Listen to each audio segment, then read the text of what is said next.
Hi everyone, मैं हरेंद्र स्वागत करता हूं आपका सगुन डिफरेंस एकेडमी में। भैया जी, आज हम जिस टॉपिक पे बात करने वाले हैं वो है एसएससी जीडी। आपने एसएससी जीडी की आंसर की तो देख ली होगी। आंसर की एसएससी जीडी। भाई देखो, आंसर की अगर एसएससी जीडी की आपने देख ली है और आपके आंसर सही हो रहे हैं, सपोज करो आपने, देखो नेगेटिव मार्किंग किस तरीका से काम करती है ये देखना कि 100 नंबर का पेपर था। 100 नंबर का पेपर था, उसमें से आपने टोटल अटेम्प्ट करे 60 क्वेश्चन। टोटल अटेम्प्ट कितने करें? 60 क्वेश्चन अटेम्प्ट करें, जिसमें से 40 क्वेश्चन आपके सही हैं और 20 क्वेश्चन आपके कैसे ही वो गलत हो गए। ठीक है, तो आपको नंबर कितने मिलेंगे? देखो 40 क्वेश्चन के 40 नंबर तो आपको मिलेंगे ही मिलेंगे। 40 में से 40 क्वेश्चन के नंबर मिल गए आपको, क्योंकि एक नंबर का एक क्वेश्चन है। यहां पर एक नंबर का एक क्वेश्चन है, 40 नंबर तो आपको मिल गए। अब जो ये 20 क्वेश्चन तुम्हारे गलत हुए, ये 1/4 की नेगेटिव मार्किंग है। तो भैया आपके 5 नंबर कट हो जाएंगे। 5 नंबर किस में से कट हो जाएंगे? जो 40 क्वेश्चन से आप नंबर कमा के लाई हो, जो 20 क्वेश्चन आपने गलत करे हैं, वो क्या करेंगे? जो 40 आई ना, उनमें से आपके नंबर घटाकर आपके नंबर हो गए 35। कितने नंबर हो गए? 35 नंबर आपके हो जाएंगे। कितने क्वेश्चन अटेम्प्ट करने पर? 60 करने पर, जिसमें 20 आपके क्या हो गए? गलत हो गए। अगर सपोज करो, देखो अब मैं तुम्हें बताता हूं, अगर इस तरीका की प्रक्रिया आपने अभी फॉलो करके देखी है, अगर यहां पर देखना, यहां पर अगर आपके नंबर बैठ रहे हैं, अगर आपके इस तरीका की कैलकुलेशन करने के बाद में अगर आपके नंबर 50 प्लस बैठ रहे हैं, क्या बैठ रहे हैं? 50 प्लस नंबर बैठ रहे हैं। कितने बैठ रहे हैं? 50 प्लस नंबर बैठ रहे हैं। तो भाई साहब, आप सीधी सी कुछ मत को रनिंग की तैयारी चालू कर दो। किसकी कर दो? रनिंग की तैयारी चालू कर दो। क्यों? क्योंकि आपका सिलेक्शन 101% हो जाएगा अगर आपके प्लस में 50 नंबर सही है। प्लस में कितने क्वेश्चन सही हैं आपके? 50 क्वेश्चन सही हैं। एक तो हम इस पर बात करेंगे। नंबर 2 जो बात करेंगे वो करेंगे नॉर्मलाइजेशन। किस पे? नॉर्मलाइजेशन पर। नॉर्मलाइजेशन कैसे लगाया जाता है, कैसे एसएससी जीडी नॉर्मलाइजेशन कैसे लगाती है, उसका पूरा प्रोसेस मैं आपको यहां पर बताने वाला हूं। उससे पहले जो भी भाई मेरे चैनल पर आज नया आया है, मेरे चैनल को सब्सक्राइब कर लो, साथ में बेल आइकन जरूर बजा देना, सगुन डिफरेंस एकेडमी। और वीडियो को ज्यादा से ज्यादा शेयर करना अगर वीडियो आपकी समझ में आती है। अगर वीडियो आपकी समझ में आ गई ना, तो और बच्चों का भी इससे फायदा हो जाएगा। देखो सबसे बड़ी बात है, आंसर की तो आ गई। आंसर की के ऊपर मैं थोड़ा सा बता दूं किस किस बच्चे का सिलेक्शन हो जाएगा। उससे पहले मैं बताता हूं नॉर्मलाइजेशन कैसे यूज किया जाता है। देखो नॉर्मलाइजेशन यूज करने का एक फंडा है, एक स्टैंडर्ड वे होता है। नॉर्मलाइजेशन किस तरीका से यूज करी जाती है उसका एक स्टैंडर्ड वे होता है। वो वे मैं आपको एक रेशो के मेथड से समझाने वाला हूं, किस तरीका से नॉर्मलाइजेशन लगाया जाता है। चलो बात करते हैं नॉर्मलाइजेशन की। देखो अभी जो एग्जाम हो रहे हैं ना, ये सभी चरणों में एग्जाम होते हैं, पाली में एग्जाम होते हैं। First shift, second shift, third shift, इस तरीका से शिफ्ट में पेपर होते हैं। तो भैया ऐसा होता है, सपोज करो 3 चरणों में पेपर हुए, 1 2 3, 3 चरणों में पेपर हुए, 3 फेजेस में। जिसमें फर्स्ट फेज जो होगा ना, ये तो सब जानते हैं कि जो फर्स्ट फेज होता है ना, जो फर्स्ट स्टार्टिंग में जब एग्जाम चालू होता है, किसी भी ऑनलाइन एग्जाम जब चालू होता है, तो वहां पेपर होता है आपका इजी। कैसा होता है? बहुत ज्यादा इजी होता है। बहुत सारे बच्चे उस क्वेश्चन को खूब दबके करके आते हैं और बच्चे कहते हैं कि हमारा काम हो जाएगा। दूसरा क्या होता है? मॉडरेट होता है। दूसरा क्या होता है? मॉडरेट होता है। ना तो ये इजी होता, ना ही ये हार्ड होता। और जो भाई साहब थर्ड फेज में आता है, वो आता बहुत ज्यादा हार्ड पेपर। थर्ड फेज में क्या होता है? भाई सगळे क्वेश्चन ऑलरेडी वो दे चुके हैं, अब उनके पास बचा क्या? तो वो क्या करते हैं? वो उल्टे सीधे क्वेश्चंस को देखते हैं, हैवी क्वेश्चंस रख देते हैं। तो ज्यादातर मानने में ये आया है कि जो थर्ड फेज होता है ना, उसमें थर्ड फेज में ज्यादातर हार्ड क्वेश्चंस पुटअप किए जाते हैं बच्चों का। देखो ये मैं नहीं कह रहा हूं, ये सर्वे बताता है, क्योंकि पीछे भी काफी एग्जाम हुए हैं। जो थर्ड फेज आया, यूपीएसआई का एग्जाम हुआ था, उसके फर्स्ट फेज में जिस बच्चे का एग्जाम था, फर्स्ट फेज भाई साहब बहुत अच्छा पेपर आ रहे थे, बच्चों के समझ में भी आ रहे थे। और जैसे ही वो 2 तारीख लास्ट फेज आया ना, लास्ट फेज आया 25 26 27 तारीख का जो लास्ट फेज आया था भाई, अंतिम चरण आया था, उसमें पेपरों का लेवल इतना बढ़ा दिया गया था, इतना बढ़ा दिया गया था कि बच्चों के क्वेश्चंस भी समझ में नहीं आ रहे थे। तो देखो यहां पर नॉर्मलाइजेशन यूज किया जाता है एक स्टैंडर्ड बेस से। सपोज करो यहां पर भाई इजी पेपर आया, इजी पेपर में बच्चे ने क्या किया? 80 क्वेश्चन सही कर डाले, उसके 80 प्लस सही हो गए। क्या हो गए 80 प्लस सही हो गए। अब यहाँ पर देखो मॉडरेट में क्या हुआ भैया, ना तो हार्ड था ना इजी था, फिर भी यहाँ बच्चे ने क्या किया 70 क्वेश्चन सही कर दिए, 70 प्लस कर दिए। और जहाँ हार्ड था भाई वहाँ बिल्कुल ही लंका लुट गई, बच्चा 50 प्लस गया। अब भाई जो फर्स्ट शिफ्ट वाले हैं वो तो ये सोचेंगे कि भाई हमारा तो सिलेक्शन हो जाएगा क्योंकि हमारे 80 नंबर आ रहे हैं, पर ऐसा नहीं है। एसएससी हमेशा नॉर्मलाइजेशन का यूज करती है, और नॉर्मलाइजेशन में वो क्या क्या करती है कि वो तीनों को इक्वल करने की कोशिश करती है। वो कहती है कि भाई तेरा इजी क्वेश्चन थे तो तूने 60 मार दिए, बहुत अच्छी बात है, तेरे 60 नंबर आ गए। इन्होंने यहाँ देखा कि भाई ना तो हार्ड था ना इजी था, इनको कुछ नंबर दे दिए जाएं। तो यहाँ क्या होता है कि एडिशनल आपको 5 या 10 नंबर एडिशनल मिल जाते हैं, जिससे आपके भी 80 के अप्रॉक्स नंबर पहुंच जाते हैं। यहाँ पर पहुंच जाओगे, पहुंच गए आप भी, क्योंकि उन्हें पता है ना तो मीडियम हार्ड था पेपर ना ही इजी था, तो वो मीडियम तरीका से आपको अपनी तरफ से नंबर देते हैं, जिससे बच्चा जो फर्स्ट फेस वाले हैं उसकी कवरेज पे पहुंच जाए। जो हार्ड फेस में था भाई, यहाँ पर जब वो कैलकुलेशन करते हैं देखते हैं भाई बहुत ज़्यादा टफ पेपर आया था, तो वो यहाँ पर भी नंबरों को बढ़ाकर आपको बिल्कुल इक्वल ला के खड़ा कर देते हैं, इन तीनों को बिल्कुल इक्वल कर देते हैं, जिससे बच्चे के अंदर मतभेद ना आए। यहाँ पर क्या चीज़ चेक की जाती है, अब एक चीज़ समझ रहे हैं, यहाँ पर क्या चीज़ चेक की जाती है, यहाँ की जाती है एक्यूरेसी। एक्यूरेसी चेक की जाती है कि किसकी एक्यूरेसी कितनी बेटर है। अब एक्यूरेसी क्या मायने रखती है उस चीज को समझना। देखो मैंने क्या बताया कि इजी में तो बच्चे ने 80 अपनी मेहनत से करे, बट मॉडरेट में बच्चे ने को क्या किया, एसएससी ने खुद अपनी तरफ से कुछ नंबर उसको दे दिए कि भाई पेपर हार्ड था और लो था, तो मिडिल लेवल का पेपर था, तो भाई इसको इतने नंबर दे दिए जाए, जिससे कि वो ये ना कहे कि भाई पहली शिफ्ट में इजी पेपर था दूसरे में हार्ड आया। भाई कहने का ये मौका छोड़ते नहीं, कहते हैं कि भाई हमने भी तो तुझे नंबर दिए थे अपनी तरफ से, नॉर्मलाइजेशन में मैंने नंबर नहीं दिए। क्लियर, हार्ड वाला भी ये बर्ड ना कहे कि भाई इतना हार्ड पेपर है कि मेरा तो होगा नहीं। गवर्नमेंट क्या करती है, एसएससी क्या करती है, यहां भी इसको कुछ नंबर दे देती है, जिससे कि ये तीनों शिफ्टों को इक्वल कर ले, फिर उसके बाद में मेरिट लगाती है। मेरिट लगाने से पहले फिर ये चेक करते हैं एक्यूरेसी। क्या चेक करते हैं, एक्यूरेसी, कि किस बच्चे की क्षमता कितने अच्छे क्वेश्चन करने की है। जो देखो यहां तो गवर्नमेंट अपने हिसाब से इसे इक्वल करेगी। यहां क्या किया, पीस जो फेस थे तुम्हारा, फर्स्ट फेस, सेकंड फेस और थर्ड फेस, इन तीनों फेस को उन्होंने क्या किया, एक इक्वल मेरिट तैयार कर ली। अब यहां से चलता है नॉर्मलाइजेशन का खेल। यहां पर क्या होता है, एसएससी अपनी तरफ से नंबर देती है जिससे कि सबको इक्वल कर लिया जाए। फिर उसके बाद में एक्यूरेसी कैसे चेक की जाती है, एक्यूरेसी समझना, एक्यूरेसी कैसे चेक होती है। क्योंकि भाई देखो नॉर्मलाइजेशन में जो सबसे बड़ा खेल है ना बड़े भैया, वो एक्यूरेसी का है। और मैं बता रहा हूं आने वाला टाइम सभी यही टाइम हो जाएगा कि एक्यूरेसी पे जो ध्यान देगा उसका ही सिलेक्शन होगा, अदरवाइज सिलेक्शन नहीं होगा। एक्यूरेसी का मतलब समझो, एक्यूरेसी का मतलब होता क्या है, इस बात को एक देसी भाषा में मैं आपको समझाऊंगा कि एक्यूरेसी होती क्या है।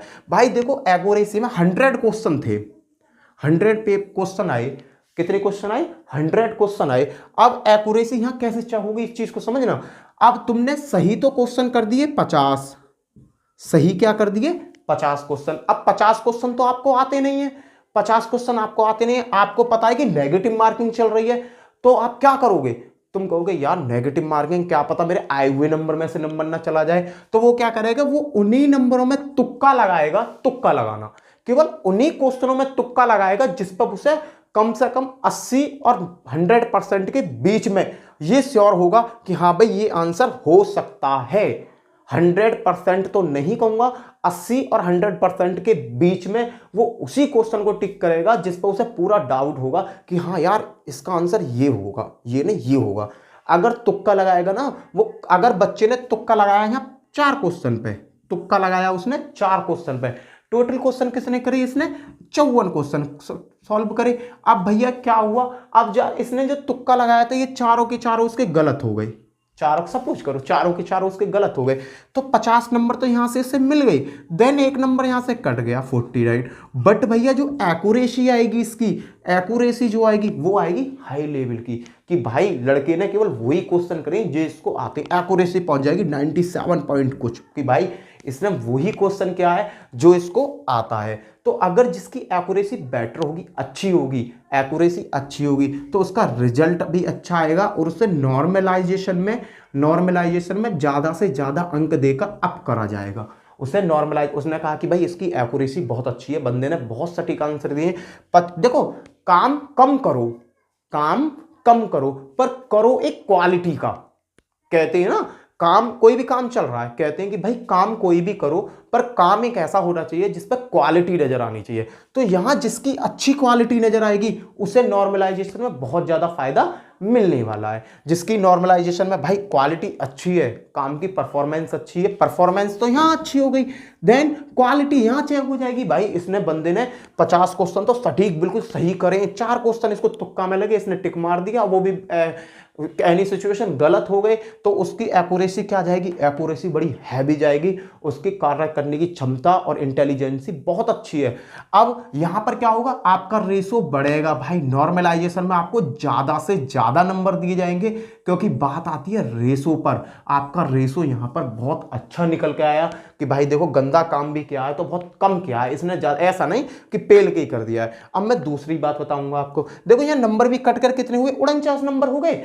4 क्वेश्चन गलत हुए बच्चे के, एक को 4 क्वेश्चन पे 1 नंबर चला जाएगा उसका, 1/4 की नेगेटिव मार्किंग होती है, तो 49 नंबर बचे, एक्यूरेसी भी हाई और सब चीज हाई हो जाएगी। तो नॉर्मलाइजेशन में इसे बिल्कुल एरो कहां मिलेगा, ऊपर की साइड मिलेगा, इसको गवर्नमेंट के द्वारा नंबर दिए जाएंगे क्योंकि इसकी एक्यूरेसी बहुत ज्यादा अच्छी है। अब मैं दूसरी बात करता हूं, यहां एक्यूरेसी डाउन होती है, डाउन की एक्यूरेसी सुनो।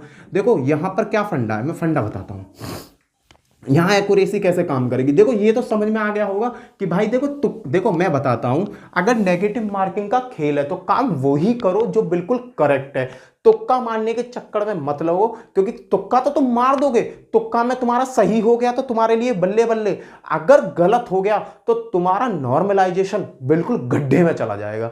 कैसे चला जाएगा समझना। यहां पर बच्चे ने क्या किया, भाई बच्चे ने क्या कि भाई इसने 50 क्वेश्चन सही कर दिए, बहुत बढ़िया बात, 50 क्वेश्चन सही कर दिए, टाइम इसके पास पूरा बचा, टाइम इसके पास पूरा बचा, इसने तुक्का मार के क्या किया, 40 क्वेश्चन तुक्का मार के गलत कर दिए इसने। 40, मैं बता रहा हूं क्या पता 40 में से यार 10 भी सही हो सकते हैं, 20 भी सही हो सकते हैं, पर मैं एक रेशो बता रहा हूं, इसके 40 क्वेश्चन जो तुक्का मारे, 40 क्वेश्चन जो तुक्का मारे, 40 में से भाई इसके सपोज करो 40 क्वेश्चन पे तुक्का मारा, 40 में से 7 चौक 28, 28 गलत हो गए, और 28 के बाद क्या बचे, 28 और 12 हो गए इसके करेक्ट, 12 क्या हो गए, करेक्ट हो गए। देखो भाई ये नंबर तो इसने माइंड से कमाए, समझना, ये नंबर तो इसने माइंड से कमाई, इसने बुद्धि लगाई, और बुद्धि लगा के ये समझ गया भाई बढ़िया क्वेश्चन क्या है। यहां क्या किया इसने, भाई इसने क्या 12 नंबर तो इसके राइट हो गए, 12 क्वेश्चन राइट हो गए और बाकी सब गलत हो गए 28। अब क्या होगा, यहां एक्यूरेसी कैसे चेक होगी ये चीज समझना। भाई देखना 50 नंबर तो ये सब पॉजिटिव मिल गए, 50 नंबर तो मिल गए, देन 12 नंबर इसको ये वाले मिल गए, चलो 12 नंबर ये मिल गए। अब जो 28 क्वेश्चन इसके गलत हुए हैं, कितने 28, यही वहां जज कर देगा, यही 28 क्वेश्चन वहां जज कर देंगे कि भाई इसने तुक्का मारा है। कंप्यूटर, भाई वहां कोई आदमी नहीं बैठा हुआ है, कॉपियां जो चेक होती है ना वो कंप्यूटर से चेक होती हैं, और कंप्यूटर में ऐसे ऐसे सॉफ्टवेयर इंस्टॉल कर दिए जाते हैं कि वो हमारे काम करने की क्षमता को तुरंत पकड़ लेते हैं कि हमने कहां तुक्का मारा, कहां तुक्का नहीं मारा। तो क्या होगा कि भाई 28 नंबर पर 1/4 से 7, 1/4, 4 7 चौक 28, 7 नंबर इसके नेगेटिव हो जाएंगे। इसने नंबर कितने का है, 62, 62 में से 7 गए तो कितने बचे, 12 में से 7 गए तो आपके 5 बचे, और 55 कितने हो गए, 55 नंबर हो गए, 7 5 12 5 है, हाँ ठीक है, 55 नंबर उसके करेक्ट हो गए। अब उसे नंबर कितने मिलने चाहिए, 55 नंबर मिलने चाहिए। भाई 55 नंबर मिलेंगे उस बच्चे को। बट यहां सबसे बुरा उसके साथ क्या होगा, यहां सबसे ज्यादा बुरा उसके साथ ये होगा कि जैसे रेशो की बात करी जाएगी, नॉर्मलाइजेशन की बात करी जाएगी, रेशो पर ले जाकर इसका रेशो नीचे की तरफ डाउन कर जाएगा। डाउन क्यों कर जाएगा कि भाई इसने बढ़िया काम किया, यहां दोनों मिलाकर बढ़िया काम करें, बहुत अच्छी परफॉर्मेंस दी, पर इसने जो 28 गलत क्वेश्चन कर दिए, क्या कर दिए, 28 गलत क्वेश्चन कर दिए, यही क्या करेगा, ये इसके रेशो को गिरा देगी, ये इसके रेशो को गिरा देगी। इसने काम तो अच्छा किया कि भाई 62 नंबर का काम किया, भाई पॉजिटिव में 62 नंबर ले गया, बहुत अच्छी परफॉर्मेंस है बंदे की, पर इसने 28 काम गलत कर दिया। ये 28 ना होकर ना के बराबर गलत होते ना तो इसे नॉर्मलाइजेशन में पॉजिटिव मिलता। अब जो नॉर्मलाइजेशन में मिलेगा इसको, अब जो नॉर्मलाइजेशन में मिलेगा इसको, तो इसको नॉर्मलाइजेशन में वो फल ना मिल पाएगा जो उसको 4 गलत वाले को मिल जाएगा, वो इसको नहीं मिल पाएगा। अब सही क्यों, क्योंकि भैया इसके तो गलत काम ही बहुत सारे हैं, गलत क्वेश्चन बहुत सारे हैं, तो इसको उसका फायदा नहीं मिल पाएगा। नॉर्मलाइजेशन में इसको फायदा मिलेगा, पर नॉर्मलाइजेशन में बड़ा ना के बराबर फायदा मिलेगा, ज्यादा फायदा इसको मिलने वाला नहीं है। ये होता है नॉर्मलाइजेशन का फंडा। मैं तो यही कहूंगा कि देखो नॉर्मलाइजेशन अगर आपने माइंड में बैठा लिया है, नॉर्मलाइजेशन आप माइंड में लेके बैठे हो और नेगेटिव मार्किंग के क्वेश्चंस काम कर रहे हो, देखो आने वाले टाइम में सभी क्वेश्चंस नेगेटिव मार्किंग के क्वेश्चंस आने वाले हैं, तो भाई केवल वही क्वेश्चन को टिक करो जहां तुम्हें लगता है कि ये 101% श्योर है। अगर आपको लगता है कि इस पर डाउट है तो उसे छेड़ो भी मत। बाद में देख लो कि यार मेरे 50 क्वेश्चन तो मेरे को लग रहा है कि 101% सही है, अगर मैं नहीं करूंगा तो मेरा रेशो गिर जाएगा, मेरा नंबर नहीं आएगा। तो केवल उन क्वेश्चनों को टिक मारो, उस क्वेश्चनों पर टिक लगाओ, केवल जो क्वेश्चन वास्तविकता में तुम्हें पूरे मन से लग रहे हैं कि इसका आंसर ये हो सकता है। ऐसे ना कि टिक, हाँ भाई पहले का सी सही, दूसरे का डी सही, तीसरे का ए सही, तीसरे चौथे का ये सही, पांचवे का ये सही, तुक्का मारे चले जा रहे। अरे भैया तुक्का में अगर तुम्हारे सही हो गए तो वो तो बल्ले बल्ले, वहां नॉर्मलाइजेशन भी कुछ ना करेगा, घंटा नॉर्मलाइजेशन कुछ ना करेगा। अगर भाई साहब वहां तुम कैसे भी पकड़ में आ गए, वहां तुम्हारा रेशो कैसे भी 27-28 गलत उसमें से हो गए, तो तुम्हारा नॉर्मलाइजेशन से भी तुमको कोई फायदा मिलने वाला नहीं है। खास फायदा नॉर्मलाइजेशन से तुम्हें मिलने वाला नहीं है। तो भाई नॉर्मलाइजेशन का यही फंडा होता है। नॉर्मलाइजेशन आपकी परफॉर्मेंस के अकॉर्डिंग आपको नंबर देती है। जितने क्वेश्चन आपके ज्यादा गलत होंगे, सीधी सीधी बात है, नॉर्मलाइजेशन का एक फंडा बताता हूं, जितने ज्यादा क्वेश्चन आपके गलत होंगे, ये श्योर है नॉर्मलाइजेशन में उतना कम फायदा आपको मिलने वाला है। और जितने अच्छे क्वेश्चन आपके सही हैं भाई, मजे ही मजे। अगर तुम्हें लग रहा है कि ये क्वेश्चन कर ही नहीं सकता हूं, तो भाई ना के बराबर हरकत करो, क्योंकि देखो आंसर की में आपको पता पड़ जाएगा। फिर नॉर्मलाइजेशन में जो होता है ना, नॉर्मलाइजेशन का आंकड़ा हर बंदा नहीं लगा पाता, पर नॉर्मलाइजेशन का जो आंकड़ा वास्तविकता से जो लगता है, वो ये ही फ्लो चार्ट काम करता है। मैंने यहां पूरा खोलकर आपको बताया है। क्लियर भाई, ये तो था नॉर्मलाइजेशन का। पर मेरी बात 101% मान जाना, जिसके भी 50+ क्वेश्चन आंसर की में सही है, नेगेटिव मार्किंग को काटने के बाद में जिस भी बच्चे के 50 क्वेश्चन आ रहे हैं, 50 देखो जो एसएससी जीडी है, एसएससी जीडी में 1 नंबर का एक क्वेश्चन है, 1 नंबर का एक क्वेश्चन है। और जिस भी भाई या बहन के मेरे 50+ नंबर आ रहे हैं, चाहे वो किसी भी कैटेगरी में है, चाहे वो किसी भी कैटेगरी में, यूआर में, ओबीसी में, ईडब्ल्यूडीएस में, एससी में, एसटी में, किसी में भी है, और जिसके भी 50+ नंबर हो रहे हैं, भाई रनिंग की तैयारी कर देना, आपका सिलेक्शन कोई नहीं रोकने वाला। क्यों? क्योंकि कुछ ना कुछ तो नॉर्मलाइजेशन से आपको प्रसाद मिलेगा ही मिलेगा। नॉर्मलाइजेशन से कुछ तो प्रसाद आपको मिलेगा ही मिलेगा। और कभी कभी तो ये होता है कि भाई साहब नॉर्मलाइजेशन में आए हुए नंबरों में से भी नंबर कट जाते हैं। क्यों कट जाते हैं? क्योंकि वो क्या, मैंने आपको एक चीज समझाई थी। क्या समझाई थी? समझ में आई? जो चीज समझाई थी इजी, मॉडरेट और हार्ड, कभी कभी इसमें से क्या करते हैं वो, भाई इजी में उन्होंने कहा कि 80 नंबर कर आया, यहाँ 60 नंबर का करके आया है, और यहाँ करके आया 50 नंबर का। तो वो क्या करते हैं कि भाई कभी कभी नंबर को इक्वल ना करके वो सबसे कम नंबर के पास ले जाते हैं, उन्होंने 60 कर दो, यहाँ इजी क्वेश्चन है, कुछ इसके नंबर काट के इसे भी 55 कर दो, इसे कर दो 65 कर दो। कभी कभी ऐसे भी कर देते हैं ये लोग, ये 65 हो गया, ये 50 है, इसे 55 कर दो।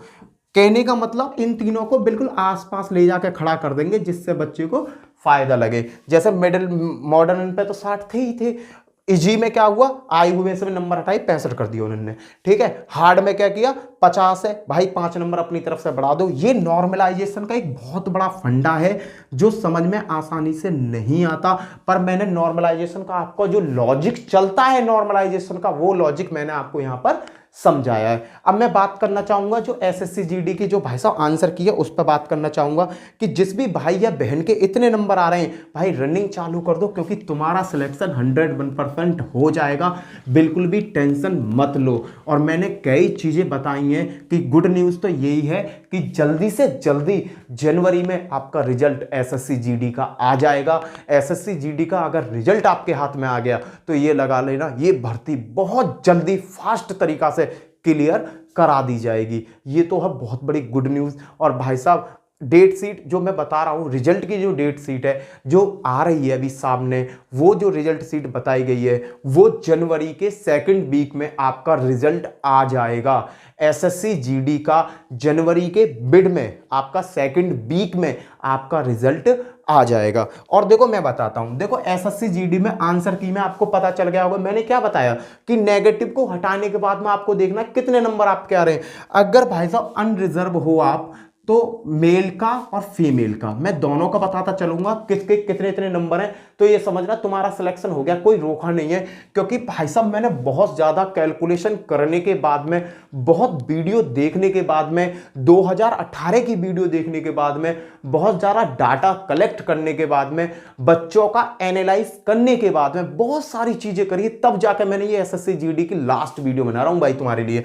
देखना, अगर आप अनरिजर्व में हो और 65+ क्वेश्चन आपके सही हैं तो भाई साहब मेल हो तो रनिंग पे पहुंच जाओ यार, दौड़ने चले जाओ। ये जो बता रहा हूं मैं आपको फाइनल, जो मैं बता रहा हूं ये फाइनल बता रहा हूं भाई साहब, ये आपका नॉर्मलाइजेशन लगाने के बाद का बता रहा हूं। नॉर्मलाइजेशन लगाने के बाद में भाई आपका उद्धार हो जाएगा। और फीमेल हो तो 61 पर, और आपका अगर ओबीसी में हो, अगर ओबीसी में 61+ है, आपका 61+ नंबर जा रहे हैं, तब दौड़ने पहुंचाओ भाई साहब। और लड़कियां 58 पर। क्लियर। अब बात करता हूं ईडब्ल्यूएस की। ईडब्ल्यूएस में बड़े भैया 60+ और यहां पर 57+। क्लियर। देखो यूआरएल में 65 है और यहाँ 61 है, 3-4 नंबर का ही अंतर आता है लड़कियों में और लड़कों में। क्लियर मानना, लड़का और लड़कियों में 1-2 नंबर का ही अंतर आता है, ज़्यादा बड़ा अंतर नहीं आता। अगर आप ओबीसी में हो वहाँ भी 3-4 नंबर का उतार चढ़ाव चलता है, ज़्यादा बड़ा चढ़ाव नहीं चलता। यूआर में और आपका एसटी में तो जमीन आसमान का अंतर चलता है, एससी और एसटी में। पर भाई साहब ओबीसी में और ईडब्ल्यूएस में आपका ज़्यादा बड़ा उतार चढ़ाव नहीं चलता। उसके बाद में अगर आप एससी से बिलोंग कर रहे हो और एससी में आपके 56+ नंबर जा रहे हैं, और भाई गर्ल्स में हो, गर्ल्स में 50+ जा रहे हैं, तो भाई बेझिझक दौड़ने चले जाइए, क्योंकि इतने पे सिलेक्शन हो जाएगा। इतनी बड़ी हैवी मेरिट नहीं लगने वाली, आप बिल्कुल डाउट में मत रहना। देखो भाई मैं कोई भगवान तो यहाँ हूँ नहीं कि मैंने जो बता दिया वो ही होगा। अगर भाई ये आंकड़े पूरा सर्वे करने के बाद में सामने आ रहे हैं कि अगर इस आंकड़े के अकॉर्डिंग आप चलते हो तो आपका सिलेक्शन कोई नहीं रोक सकता। कि अगर यूआर में हो तो 65+ और फीमेल हो तो 61+ होना चाहिए, ओबीसी में हो तो 61+ और भाई साहब फीमेल हो 58+ होना चाहिए। अगर ईडब्ल्यूएस में 60+ और 57+ होना चाहिए, और एससी में हो लड़के हो तो 56+ नंबर जिसके आ रहे हैं, दौड़ने पहुंच जा भाई, रुकियो मत ना। और अगर लड़कियां हो तो 50+ पहुंच जाइए मेरे भाई। और एसटी की बात करता हूं तो 50+ प्लस 47+ होना चाहिए भाई। देखो देखो मैं ये नहीं कह रहा हूं कि हर स्टेट की, ये तो मानता हूं कि एसएससी जीडी की हर स्टेट की अलग अलग मेरिट लगेगी, बट मैं आपको एक बात बताना चाहता हूं कि अगर जो भाई इस फॉलो चार्ट में आ रहा है, इस सर्किल में आ रहा है, उसका सिलेक्शन 101% हो जाएगा। ऐसा नहीं है कि उसका सिलेक्शन नहीं होगा।